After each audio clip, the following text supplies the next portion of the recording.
This is the book of Esther, chapter 5. The king and Haman went to Queen Esther's banquet, and as they were drinking wine on the second day, the king again asked, "Queen Esther, what is your petition? It will be given you. What is your request? Even up to half the kingdom it will be granted." Then Queen Esther answered, "If I have found favor with you, your majesty, and if it pleases you, grant me my life. This is my petition. And spare my people, this is my request. For I and my people have been sold to be destroyed, killed, and annihilated. If we had merely been sold as male and female slaves, I would have kept quiet, because no such distress would justify disturbing the king, since the matter would not be worth the risk." Then King Artaxerxes said to Queen Esther, "Who is this vile fellow who dares pronounce such a death sentence against you?" And Esther said, "The Jews called this man Haman." As soon as he heard these words, the king was furious, and his face became very red. He rose from his throne in the royal palace and made a furious proclamation. It says here that when the king became very angry, he immediately rose from his seat.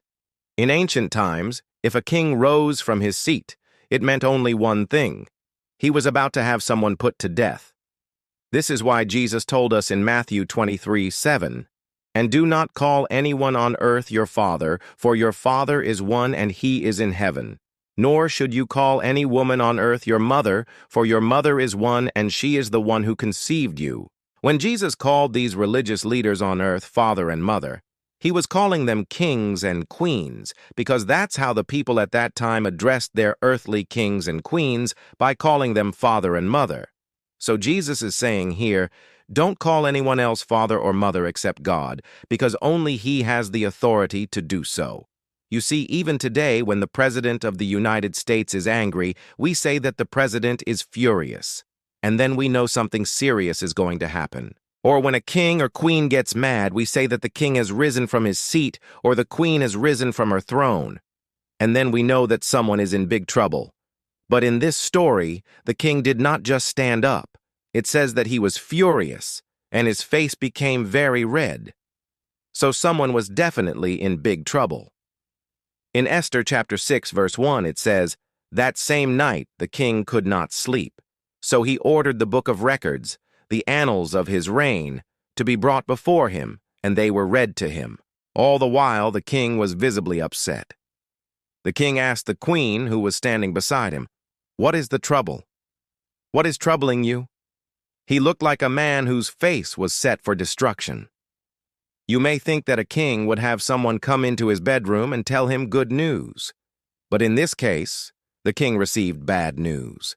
This is why when a messenger came to tell Nebuchadnezzar that Daniel had interpreted the writing on the wall correctly, the first words that the messenger told him were, "You have been weighed on the scales and found wanting." Daniel 5:28. The king freaked out. In fact, it says that he was shaken to his very heart. That means that his heart began to beat very fast because he knew that he had done wrong. And now God was exposing his wicked deeds and ungodliness. Esther tells the king that it was Haman who condemned her people, the Jews, to death. And now the king became furiously angry. First, he didn't even know that there was a problem between Esther and Haman. But once he found out, he immediately started to get very mad. Now, have you ever noticed how you can tell when your spouse is getting really upset? When my wife becomes silent, you better back away slowly and try to hide. When my son gives me the silent treatment, you better try to make things right before he explodes. If you want to live a long life, you better be able to read your spouse or your boss or your children or your parents. Otherwise, you will end up in a lot of trouble. Look at this next verse. It says, "Why has he done this, and where is he?" the king asked. Then Queen Esther answered, "The person who would seek to destroy us Jews is that vile man, Haman, and he has plotted with the king to destroy all the Jews, young and old, women and children.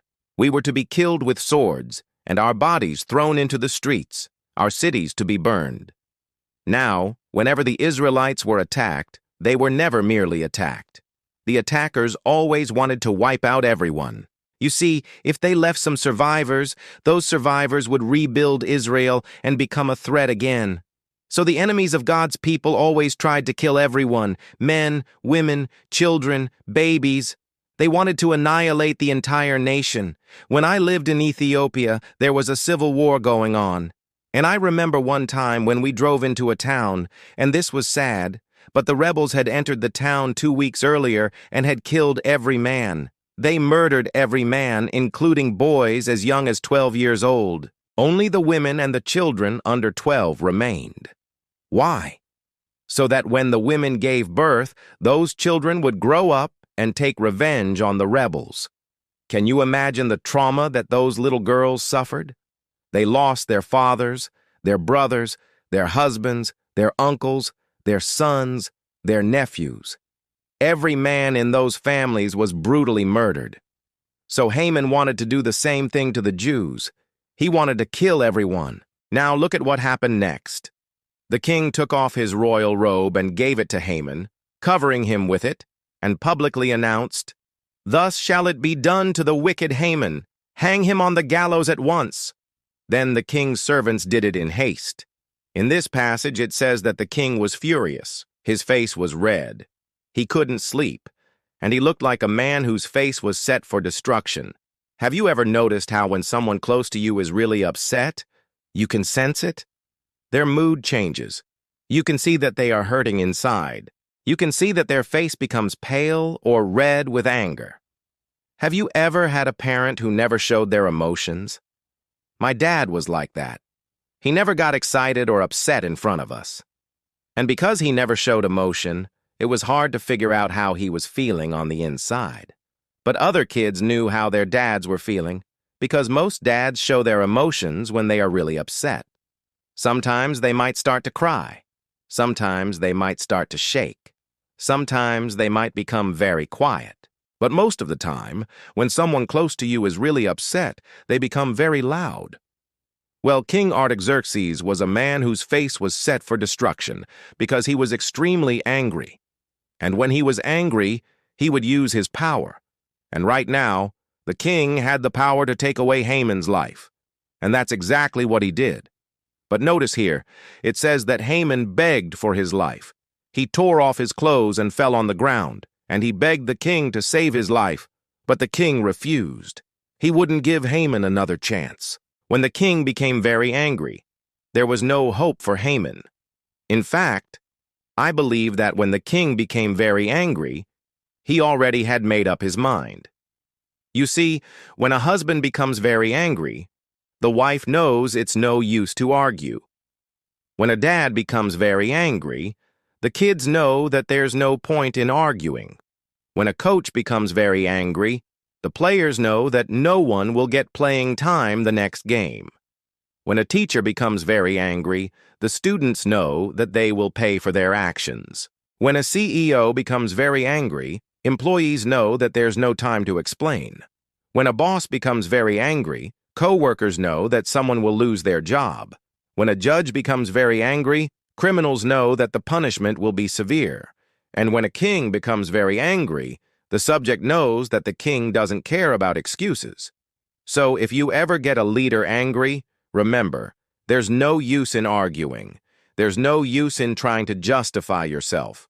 Once they get upset, they won't care about anything you say.